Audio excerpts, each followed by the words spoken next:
Aujourd'hui, je vous présente un récit qui remettra en question vos conceptions de la vie, de la mort et de la spiritualité. Explorons le témoignage impressionnant de Vivian Thorne, une femme qui a vécu une expérience de mort imminente lors d'une grossesse compliquée, recevant des révélations spirituelles profondes. Elle a été témoin de quelque chose de surprenant sur le destin des âmes des personnes LGBTQI, ce qui a complètement transformé sa vision de la vie après la mort. Restez jusqu'à la fin, car ce qu'elle a vu pourrait modifier votre compréhension de l'existence. N'oubliez pas de liker la vidéo, de vous abonner à la chaîne et d'activer la cloche pour ne manquer aucune des prochaines histoires révélatrices. Bonjour, je suis Vivian Thorne, professeure d'histoire dans une école publique à Charleston, en Caroline du Sud. J'ai 35 ans et j'ai toujours été passionnée par le fait de raconter des histoires, surtout celles qui ont façonné notre monde. Mais aujourd'hui, je suis ici pour partager une histoire différente, la mienne. Jamais je n'aurais imaginé avoir quelque chose comme ça à raconter. C'est une histoire qui a complètement transformé ma vie, m'amenant au point le plus bas que j'ai jamais connu, et en un clin d'œil m'élevant à un niveau de compréhension que je n'avais jamais pensé possible. Je vais parler de mon expérience de mort imminente. Je sais que cela peut sembler difficile à croire. Moi-même, j'essaie encore de comprendre tout ce qui s'est passé. Mais cette expérience m'a montré que la vie, avec toute sa complexité, sa douleur et sa joie, n'est qu'une petite partie de quelque chose de beaucoup plus grand.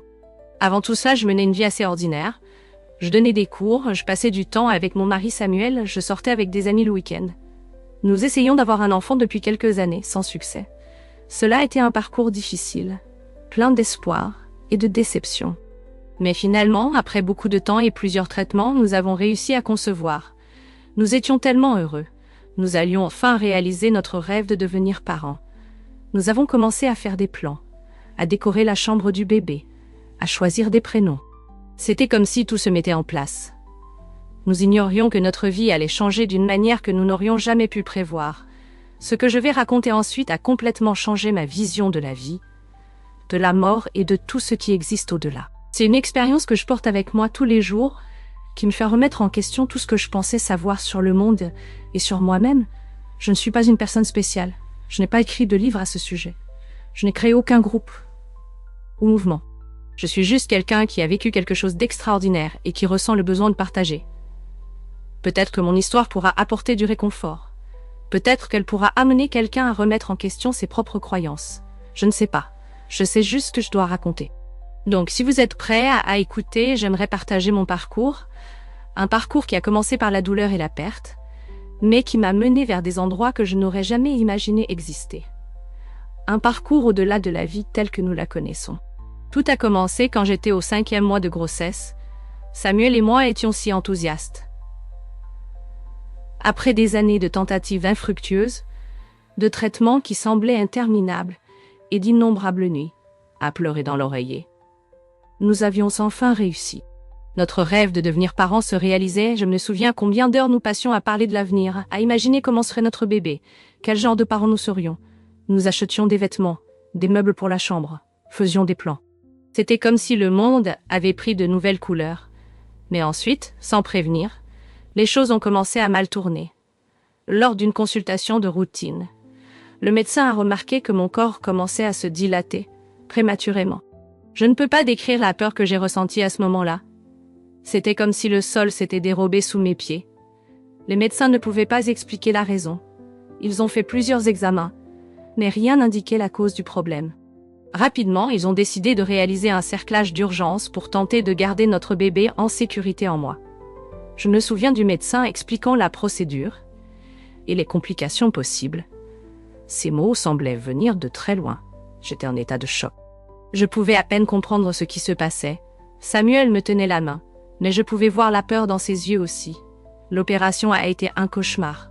J'étais réveillée, ressentant chaque mouvement, chaque tiraillement. La peur de perdre notre bébé était si intense que je pouvais à peine respirer.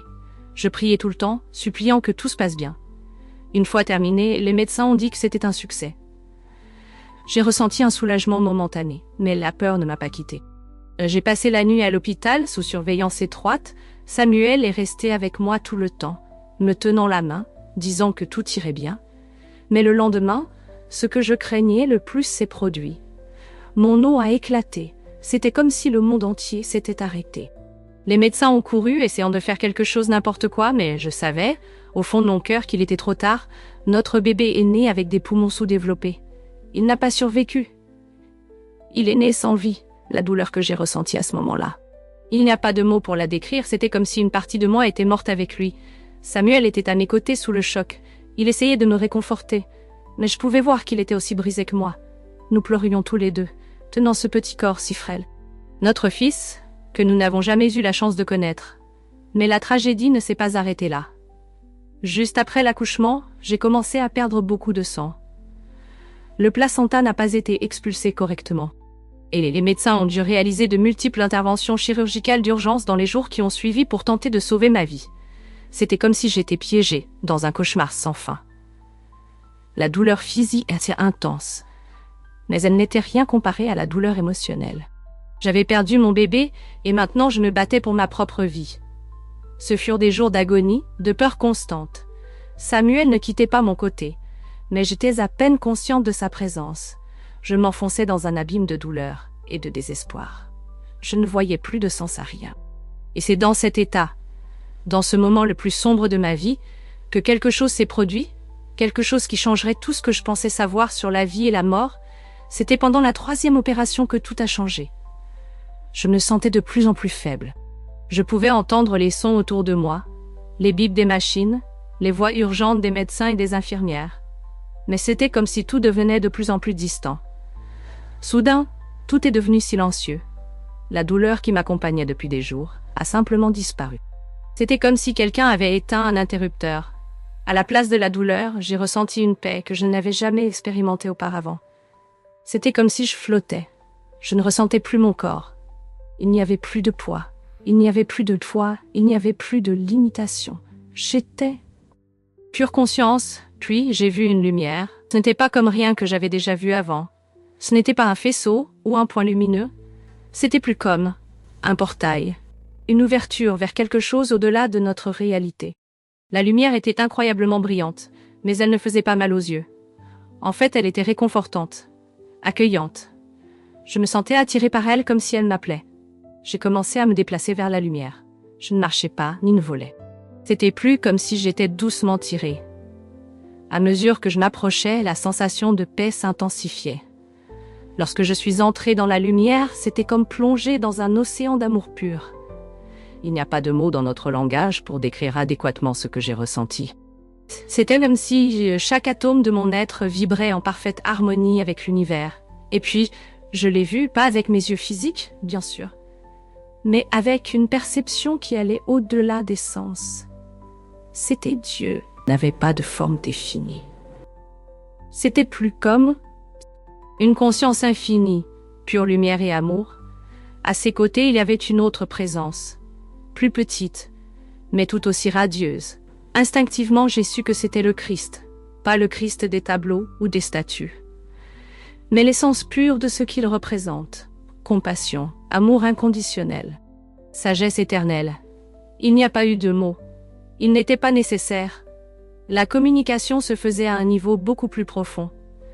C'était comme si chaque question que j'avais jamais eue recevait une réponse au moment où elle surgissait dans mon esprit. Je me suis sentie enveloppée par un amour si profond, si complet, que tout l'amour que j'avais déjà expérimenté sur Terre semblait une pâle ombre en comparaison. C'était un amour qui guérissait, transformait, transcendait tout ce que je connaissais. À ce moment-là, j'ai compris.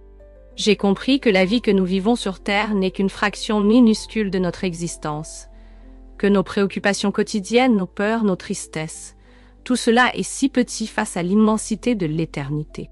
J'ai vu toute ma vie défiler devant moi, pas comme un film, mais comme si je revivais chaque moment simultanément.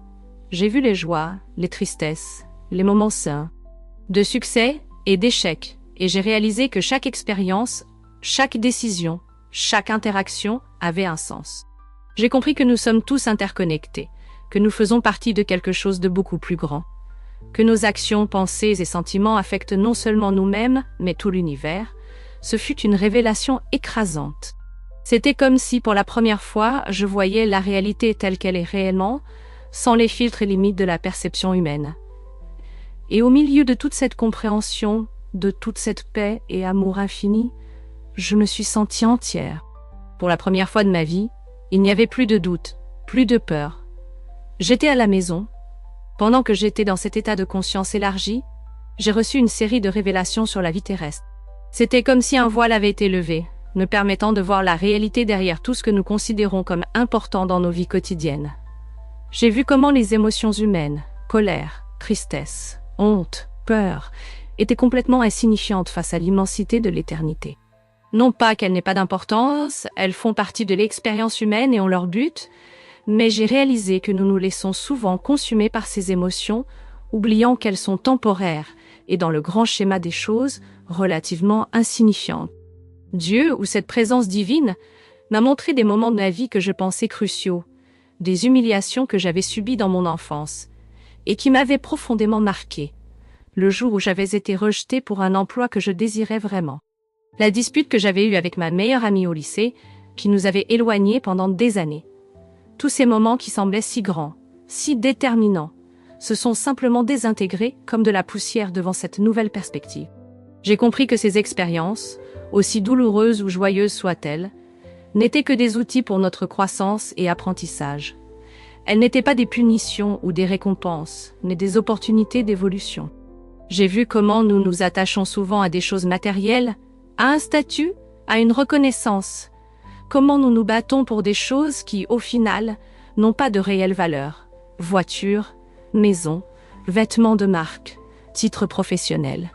Tout cela semblait si petit maintenant. Non pas que ces choses soient mauvaises en elles-mêmes, mais j'ai réalisé à quel point nous perdons souvent de vue ce qui est vraiment important en poursuivant ces objectifs. J'ai compris que la vie terrestre est une école. Chaque défi, chaque relation, chaque expérience est une leçon. Nous sommes ici pour apprendre, pour évoluer spirituellement. Et souvent, les leçons les plus précieuses viennent des moments les plus difficiles. L'amour est la force la plus puissante de l'univers. Pas l'amour romantique idéalisé dans les films et les livres, mais l'amour inconditionnel, l'amour qui ne juge pas, qui ne demande rien, qui accepte simplement et nourrit. J'ai réalisé que chaque acte de gentillesse, chaque geste de compassion, aussi petit soit-il, a un impact bien plus grand que nous ne pouvons l'imaginer. J'ai compris que le pardon n'est pas seulement un acte noble, mais une nécessité pour notre propre évolution. J'ai vu comment la rancune, le ressentiment, les blessures sont des poids que nous portons inutilement, qui nous empêchent de progresser dans notre cheminement spirituel. J'ai réalisé que beaucoup de croyances et de valeurs que nous considérons comme absolues sont en réalité des constructions humaines limitées. J'ai vu comment nous jugeons souvent les autres sur la base de nos propres critères étroits, oubliant que chaque âme est sur son propre parcours unique. J'ai compris que la mort, que nous craignons tant, n'est qu'une transition, un passage vers un autre état d'être. J'ai vu que la vie dans son essence est éternelle, que nos âmes continuent bien au-delà de cette brève existence physique. Ces révélations ont été profondes et transformatrices. C'était comme si je voyais la vie à travers une toute nouvelle lentille. Tout prenait sens d'une manière que jamais je n'avais imaginée. Et avec cette compréhension est venue une sensation de paix et d'acceptation que je n'avais jamais connue. Mais ce voyage de découverte était loin d'être terminé. Ce que j'ai vu ensuite m'a profondément bouleversée et m'a fait remettre en question beaucoup de ce que je croyais sur le bien et le mal, le juste et l'injuste. Après ces révélations initiales, mon expérience a pris un tournant inattendu et troublant. Un être de lumière que j'ai instinctivement reconnu comme un ange est apparu à mes côtés. Sans mots, il m'a guidé loin de cette lumière accueillante et m'a emmené dans un endroit complètement différent. C'était comme si nous étions entrés dans une vallée sombre et lugubre. La sensation de paix que j'avais ressentie auparavant a été remplacée par une sensation de poids et de tristesse. L'air semblait dense, presque suffocant. Dans cette vallée, j'ai vu de nombreuses âmes, mais elles n'étaient pas comme les présences lumineuses que j'avais vues auparavant. Ces âmes semblaient être en agonie. Certaines erraient sans but, d'autres semblaient être piégées dans des cycles répétitifs d'action. Il y avait un sentiment palpable de désespoir et de confusion dans l'air. Parmi ces âmes, j'ai remarqué beaucoup que j'ai reconnues comme appartenant à la communauté LGBTQIA. J'ai vu des personnes gays, lesbiennes, transgenres. Cette vision m'a profondément choquée. J'ai ressenti un nœud dans l'estomac et un serrement au cœur. Ma meilleure amie, Ruby, est lesbienne et la peur qu'elle puisse finir dans cet endroit m'a paralysée. Désespérée. Je me suis tournée vers l'ange et demandé si ces personnes étaient là, à cause de leur orientation sexuelle. La réponse que j'ai reçue n'était pas un mot, mais en un entendement qui a simplement fleuri dans mon esprit. L'ange m'a fait comprendre que ce n'était pas la sexualité de ces personnes qui les conduisait à la souffrance. En fait, l'orientation sexuelle ou l'identité de genre n'avait aucune importance sur ce plan spirituel.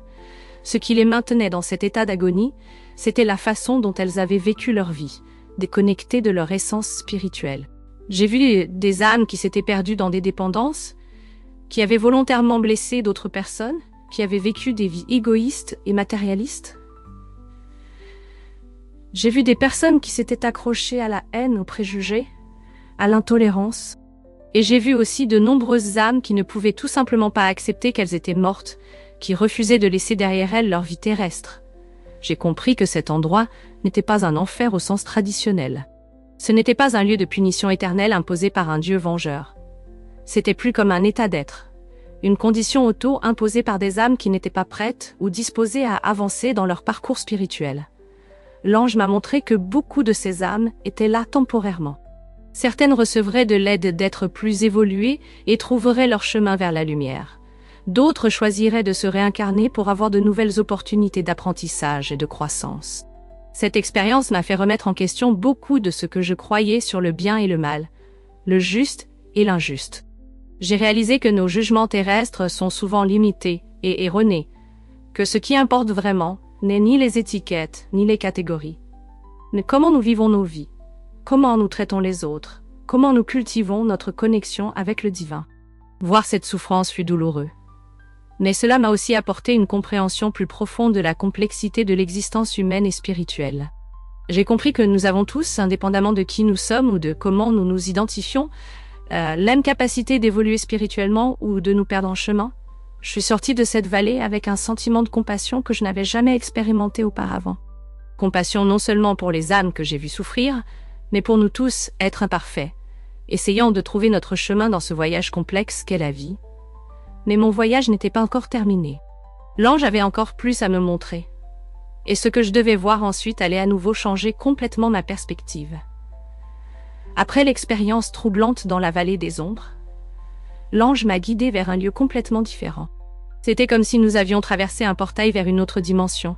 Le contraste était si frappant que, pendant un moment, j'étais désorientée. Nous nous trouvions maintenant dans une sorte de colonie spirituelle. C'était un lieu de lumière éclatante si brillante qu'elle aurait dû éblouir ma vue. Mais ce n'était pas le cas. La lumière semblait venir de toutes les directions et en même temps émaner de chacun des êtres qui habitaient cet endroit. L'environnement était d'une beauté indescriptible. Il y avait des constructions qui semblaient faites de cristal et de lumière. Des jardins avec des fleurs aux couleurs que je n'avais jamais vues auparavant. Des fontaines d'eau émettant des sons musicaux. Mais le plus impressionnant étaient les êtres qui habitaient ce lieu. C'étaient des âmes à différents stades d'évolution. Certaines brillaient intensément, d'autres avaient une lueur plus douce. Mais toutes irradiaient la paix et le bonheur. J'ai vu des êtres qui semblaient enseigner à d'autres, partageant des connaissances et de la sagesse. J'ai vu des groupes engagés dans quelque chose qui ressemblait à une création artistique, mais à un niveau qui allait au-delà de tout ce que je pouvais comprendre. Et puis, à ma surprise et soulagement, j'ai de nouveau vu des personnes que j'ai reconnues comme appartenant à la communauté LGBT. Mais ici, contrairement à la vallée des ombres, ces âmes étaient en parfaite harmonie avec leur environnement. Elles brillaient avec la même intensité que les autres, certaines même plus. J'ai vu des couples de même sexe se promenant main dans la main, leurs cellules se mêlant dans un crona. Entendement si profond, quand les mots semblaient insuffisants. L'expérience transcendante que j'ai vécue m'a transformée de manière que j'étais encore en train de tenter de comprendre. J'ai vu un spectre de couleurs éblouissants, où des personnes trans apparaissaient dans leur corps spirituel, irradiant paix et harmonie. Il n'y avait pas de division ni de ségrégation. Nous étions tous des âmes, chacune unique et précieuse à sa manière. L'ange, percevant mon émerveillement, m'a transmis une compréhension sans mots. J'ai compris que, sur ce plan élevé, des concepts tels que le genre et l'orientation sexuelle n'avaient pas le même poids que sur Terre. Ce qui importait réellement était l'essence de l'âme, son évolution spirituelle, sa capacité à aimer et à se connecter avec le divin. J'ai vu des âmes qui, dans leur vie terrestre, avaient affronté des préjugés, et des discriminations, mais avaient maintenu leur intégrité et leur amour. Des âmes qui, malgré les adversités, avaient choisi la voie de l'amour, de la compassion et de l'authenticité. Maintenant, sur ce plan spirituel, elles récoltaient les fruits de leur choix. J'étais émue de voir ces âmes en paix, en évolution spirituelle, vivant dans un bonheur complet. Vivant dans un bonheur complet. C'était un soulagement indescriptible de réaliser que la spiritualité et la paix dans l'au-delà ne dépendaient pas d'étiquettes ou d'identité terrestre, mais de la manière dont nous vivons et cultivons notre connexion spirituelle. À ce moment-là, j'ai ressenti une vague de honte pour tous les préjugés que, sans m'en rendre compte, j'avais portés durant ma vie. J'ai réalisé comment nos visions limitées sur Terre peuvent nous aveugler à la véritable nature de l'amour et de la spiritualité. L'expérience dans cette colonie de lumière m'a empli d'espoir et de joie. J'ai compris qu'au final, ce qui compte réellement est l'amour que nous partageons, la compassion que nous démontrons, l'authenticité avec laquelle nous vivons. Notre parcours spirituel dépasse largement les catégories et étiquettes que nous créons sur Terre. Je suis sortie de là avec une nouvelle compréhension de la diversité et de l'inclusion. J'ai compris que chaque âme est unique et précieuse, indépendamment de la manière dont elle se manifeste dans son incarnation terrestre. Plus que cela, j'ai compris que l'amour, sous toutes ses formes, est sacré et divin. Cette révélation a apporté une paix profonde à mon cœur, mais a aussi éveillé en moi un désir intense de rester dans cet endroit de lumière et d'amour inconditionnel. Et c'est ce désir qui m'a mené à l'étape suivante de mon voyage. Après avoir assisté à la beauté et à la paix de cette colonie spirituelle, j'ai été prise d'un désir écrasant de rester. L'idée de retourner dans mon corps physique, dans le monde de douleur et de limitation que j'avais laissé derrière moi, semblait insupportable. Là, en présence de Dieu et de cette paix céleste, je me sentais complète. Pour la première fois de ma vie, ou serait-ce au-delà de la vie? Tout avait du sens. Il n'y avait plus de doute. Il n'y avait plus de peur. C'était comme si j'avais enfin trouvé ma véritable maison. Je me suis tournée vers l'ange qui me guidait, et avec toute l'intensité que je pouvais rassembler, j'ai exprimé mon désir de rester. « S'il vous plaît, » ai-je imploré, « ne me faites pas revenir. Laissez-moi rester ici, dans cette paix, dans cet amour. » L'ange m'a regardé avec une compassion infinie. Il n'y a pas eu de mots, mais je pouvais ressentir sa compréhension. Il comprenait mon désir, mon envie de rester dans cet état de grâce.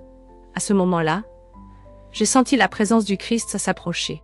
Ce n'était pas le Christ des peintures ou des statues, mais une présence d'amour pur et de sagesse infinie. Il m'a regardé avec tant d'amour que j'ai senti mon être entier se fondre. Le Christ, avec une voix qui était plus un sentiment qu'un son, m'a dit que je ne pouvais pas rester. Ses mots, ou plutôt ses pensées, étaient bienveillants mais fermes. Il m'a rappelé de mon mari Samuel, et à quel point il m'aimait. Il m'a montré comment Samuel souffrait à ce moment-là, assis à côté de mon corps à l'hôpital, me tenant la main et priant pour que je revienne. Le Christ m'a fait comprendre qu'il y avait encore un but pour moi sur Terre, que mon voyage là-bas n'était pas terminé, qu'il y avait des leçons que je devais encore apprendre, des expériences que je devais vivre, des personnes que je devais toucher de ma présence. Je voulais argumenter, voulais supplier pour rester. L'idée de quitter cette paix, cet amour inconditionnel, me déchirait le cœur. Comment pourrais-je revenir sur un monde de douleur et de souffrance, après avoir expérimenté la perfection du divin? Mais au fur et à mesure que le Christ continuait à me montrer le panorama, plus grand de ma vie, j'ai commencé à comprendre. J'ai vu comment mon expérience pourrait aider d'autres personnes, comment mon retour pourrait apporter réconfort et espoir à ceux qui souffraient. J'ai vu les chemins que je devais encore parcourir, les choix que je devais encore faire. Peu à peu, même si réticente, j'ai commencé à accepter que mon temps là-bas était terminé, que je devais revenir. Pas parce que j'y étais forcée, mais parce que au fond je comprenais que c'était la bonne chose à faire. Le Christ m'a assuré que ce que j'avais expérimenté là-bas ne serait pas oublié, que cette connexion avec le divin serait toujours avec moi, même si parfois elle semblait distante. Que j'emporterais avec moi un peu de cette lumière pour éclairer mon chemin sur terre. Avec un dernier regard vers ce royaume de lumière et d'amour, je me suis préparée à revenir. Je n'étais pas heureuse avec l'idée, mais j'avais accepté. Je savais que je porterais avec moi des souvenirs et des compréhensions qui changeraient à jamais la façon dont je voyais la vie. Et ainsi, même contre ma volonté la plus immédiate, mais en accord avec une compréhension plus profonde, j'ai été doucement guidée de retour dans mon corps physique. de retour à la vie que j'avais temporairement laissée derrière moi. Ce qui s'est passé ensuite a été l'une des expériences les plus difficiles et douloureuses de ma vie. Le retour dans le monde physique n'a pas été ce que j'aurais pu imaginer. Le retour dans mon corps physique a été une expérience que je n'aurais jamais pu anticiper. Après avoir expérimenté la paix et la légèreté du plan spirituel, revenir à la densité de la matière a été comme être brutalement arraché du paradis et jeté dans un puits de douleur et de confusion. La première sensation a été une douleur aiguë et pénétrante. C'était comme si chaque cellule de mon corps criait en protestation. Je me souviens d'avoir ouvert les yeux et d'être immédiatement ébloui par les lumières fluorescentes de la salle d'opération. Les sons étaient assourdissants, le bip des machines, les voix urgentes des médecins, le bruit métallique des instruments chirurgicaux, tout semblait trop fort, trop brillant, trop intense. Je voulais crier, leur dire de me laisser repartir, mais je ne pouvais émettre aucun son. Ma gorge était sèche et douloureuse à cause du tube de respiration. J'ai essayé de bouger, mais mon corps semblait trop lourd, comme s'il était cloué au lit. L'opération était encore en cours. Je pouvais sentir les mains des médecins à l'intérieur de mon corps, travaillant frénétiquement pour contenir l'hémorragie. La douleur était presque insupportable. Chaque fibre de mon être semblait résister à l'idée d'être de retour dans la réalité physique. À ce moment-là, j'ai été prise d'une profonde frustration et tristesse. Je ne voulais pas être là. Je voulais retourner à la lumière, à la paix, à l'amour inconditionnel que j'avais expérimenté. La réalité terrestre semblait brute, rugueuse et douloureuse en comparaison. Peu à peu, à mesure que l'anesthésie perdait de son effet, j'ai commencé à entendre des voix familières. Samuel était là, me tenant la main, prononçant des paroles d'encouragement. Je voulais répondre, lui dire que je l'aimais, mais aussi que j'étais frustrée d'être revenue. Les jours qui ont suivi ont été une lutte constante. Physiquement, mon corps récupérait des opérations. Mais émotionnellement et spirituellement, je me sentais perdue. Comment continuer à vivre normalement, après avoir vécu quelque chose d'aussi extraordinaire? Je me surprenais à pleurer fréquemment, non seulement pour la perte de notre bébé, mais aussi pour la perte de cette connexion directe avec le divin.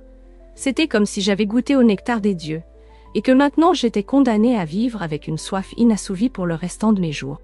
Samuel était là pour moi, patient et aimant comme toujours, mais je me sentais coupable de ne pas pouvoir rendre pleinement son amour et sa dévotion. Une partie de moi en voulait être revenue seulement à cause de lui, sentant que j'avais quitté quelque chose de beaucoup plus grand.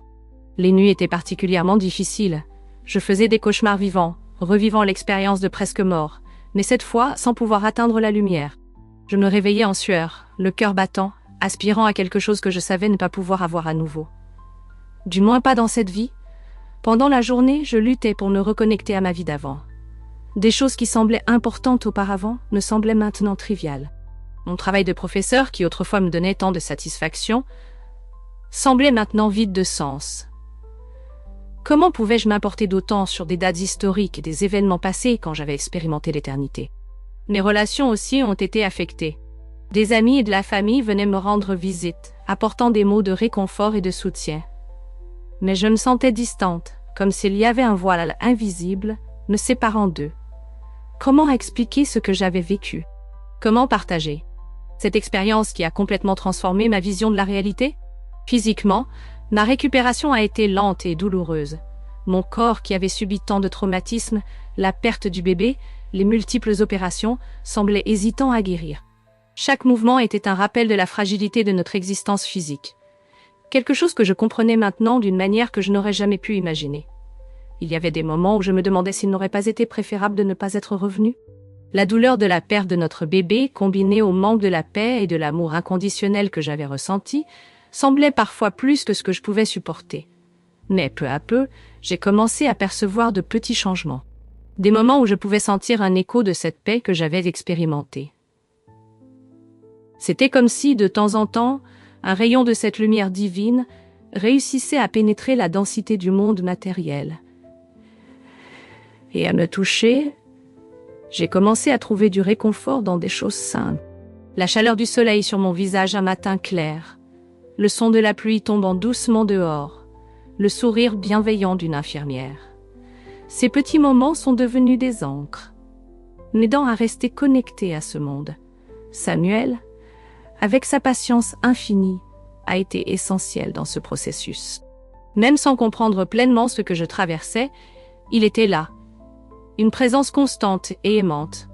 Peu à peu, j'ai commencé à m'ouvrir à lui, essayant de partager des morceaux de mon expérience. Ce fut lors de l'une de ces conversations que j'ai réalisé quelque chose d'important.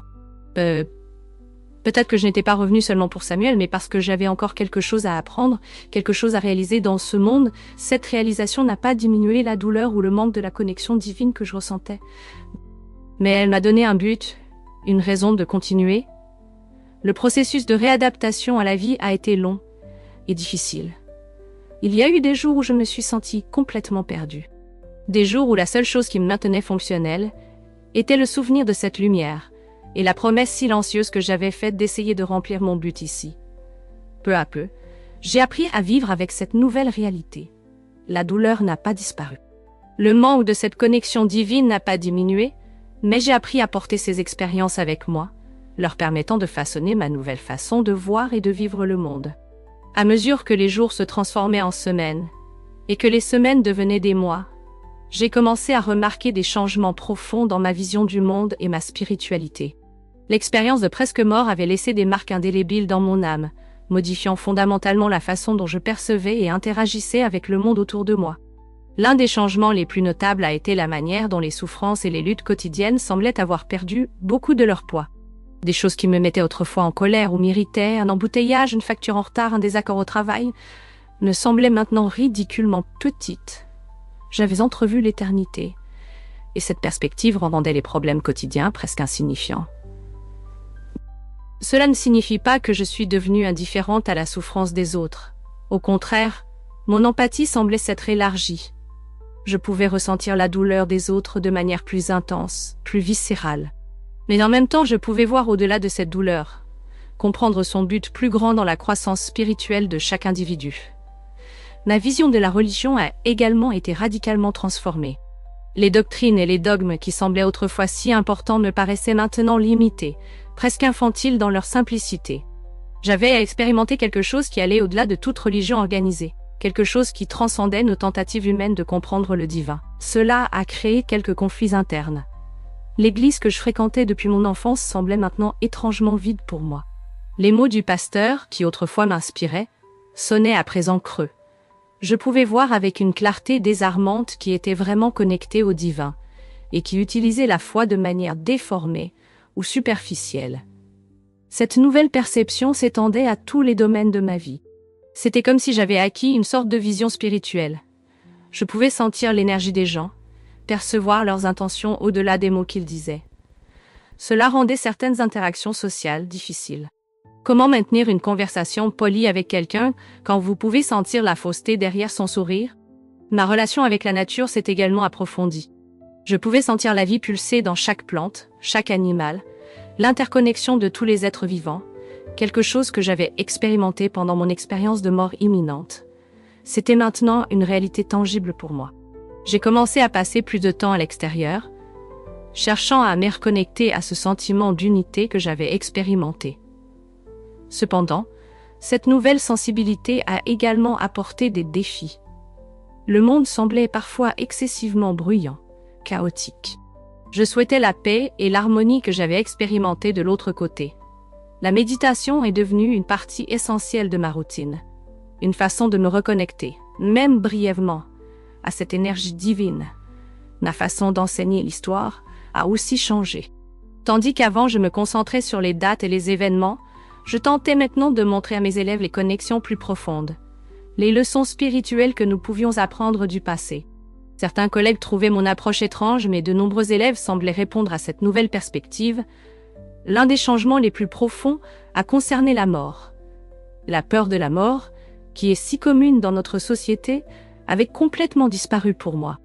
Je savais, avec une certitude qui allait au-delà de la foi, que la mort n'était pas la fin. Cela m'a permis de vivre de manière plus pleine, plus présente. Cependant, cette absence de peur de la mort me faisait parfois peur. Il y avait des moments où je me surprenais à désirer cet autre côté, souhaitant retourner à cette lumière. J'ai dû apprendre à équilibrer ce désir avec la compréhension que j'avais encore un but à remplir dans cette vie.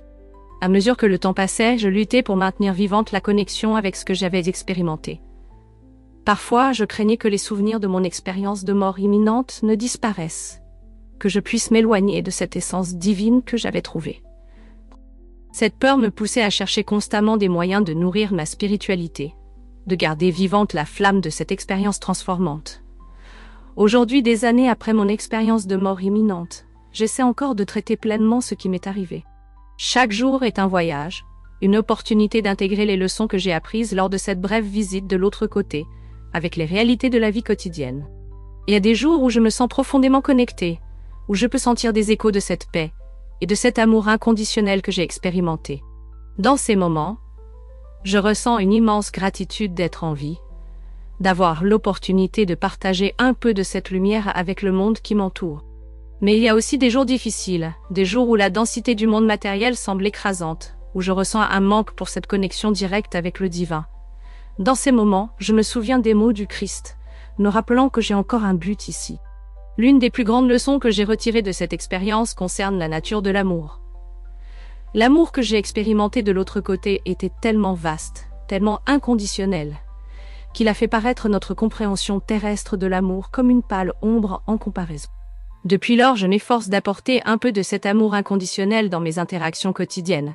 Ce n'est pas toujours facile, mais chaque petit acte de gentillesse, chaque moment de compassion, semble me reconnecter à cette expérience. Ma vision de la vie et de la mort a complètement changé. Je comprends maintenant que la mort n'est pas quelque chose à craindre, mais une transition naturelle, un passage vers un autre état d'être. Cela ne signifie pas que je ne ressens pas de douleur lorsque je perds quelqu'un que j'aime. La douleur de la séparation est toujours là, mais elle est tempérée par le savoir que nous nous retrouverons un jour. L'une des choses les plus difficiles a été d'essayer d'expliquer mon expérience aux autres. Les mots semblent inadéquats pour décrire ce que j'ai vécu. Souvent, je sens que je parle une langue que personne d'autre ne comprend. Cela peut être solitaire parfois, mais cela m'a aussi fait apprécier profondément ces moments où je parviens vraiment à me connecter à quelqu'un, lorsque je perçois un éclat de compréhension dans leurs yeux. Mon expérience a aussi changé ma perspective sur les différentes croyances et religions. Je vois maintenant que toutes les traditions spirituelles sont des tentatives de décrire et de comprendre la même réalité divine. Cela m'a rendue plus tolérante, plus ouverte, face à différents points de vue. En même temps, cela m'a rendue moins patiente envers le dogmatisme et l'intolérance religieuse. Je continue de lutter pour maintenir la connexion avec la paix et la vérité que j'ai expérimentée pendant mon expérience de mort imminente. J'ai peur qu'avec le temps, ces souvenirs puissent disparaître, que je puisse m'éloigner de l'essence divine que j'ai trouvée. Pour contrer cela, je consacre du temps chaque jour à la méditation et à la réflexion. Je tiens un journal où je note non seulement les souvenirs de mon expérience, mais aussi des moments du quotidien où je ressens cette connexion. Je comprends maintenant que mon voyage sur Terre n'est pas encore terminé. Il y a des leçons à apprendre, des défis à surmonter, et peut-être de nouvelles façons d'aider les autres à découvrir leur propre vérité spirituelle. Chaque jour, nous avons la chance d'apporter un peu plus de cette lumière dans le monde. Je ne sais pas ce que l'avenir apportera. Je ne sais pas si je vivrai une autre expérience comme celle-ci avant la fin de mon voyage terrestre. Mais je suis certaine d'avoir été profondément transformée par cette brève vision de l'au-delà. Et, bien que je sois confrontée parfois à la dualité de vivre dans ce monde, après avoir expérimenté quelque chose de si transcendant, je suis reconnaissante pour l'opportunité d'être ici, de faire une différence, même de manière petite et apparemment insignifiante. Mon expérience de mort imminente m'a appris que chacun de nous porte une étincelle du divin, que nous sommes tous, en notre essence, des êtres de lumière et d'amour. Et, bien que nous puissions parfois oublier cela, pris par les préoccupations et les défis quotidiens, cette vérité fondamentale demeure. C'est cette compréhension qui me donne la force de continuer, pour affronter chaque nouveau jour avec courage et compassion. En sachant que chaque moment est une chance de grandir, d'aimer, d'évoluer, et ainsi je continue mon voyage, portant avec moi les souvenirs de cette lumière, de cet amour inconditionnel, essayant chaque jour d'être un peu plus l'être de lumière que j'ai compris que nous pouvons tous être.